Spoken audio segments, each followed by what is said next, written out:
உங்களுடைய மிகப்பெரிய விரோதி அன்கான்சியஸ்னஸ் தான். ஒரு சின்ன கதை.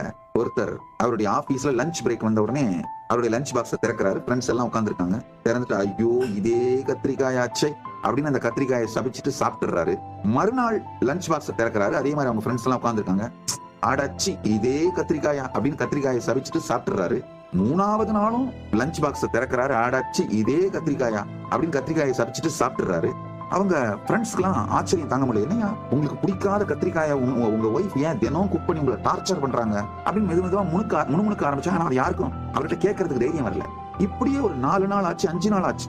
5 நாளுன்றது ரொம்ப ஜாஸ்தி. ஃப்ரெண்ட்ஸ் நேரா அவர்கிட்ட கேட்டாங்க, ஏன் சார் தினம் உங்களுக்கு பிடிக்காதுன்னு தெரிஞ்சு உங்க ஒய்ஃப் ஏன் சார் இதே கத்திரிக்காயை சமைச்சு உங்களை டார்ச்சர் பண்றாங்க?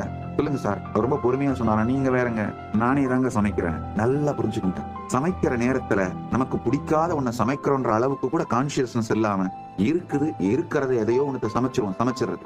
சாப்பிட பாக்ஸ் திறக்கும் போது சரி நாம தானே சமைச்சோம் அதனால பொறுத்துட்டு சாப்பிட்டுருவோம் சாப்பிடுறது இல்ல. அதுக்கு ரியாக்ட் பண்றி வேகிறது. நாமே தான் முடிவெடுத்து உருவாக்குகிறோம். அந்த முடிவை நாமே தான் நொந்து கொள்ளுகின்றோம். முடிவையும் மாற்றுவதில்லை, நொந்து கொள்வதையும் மாற்றுவதில்லை. எத்தனை பேருக்கு இது புரியுது?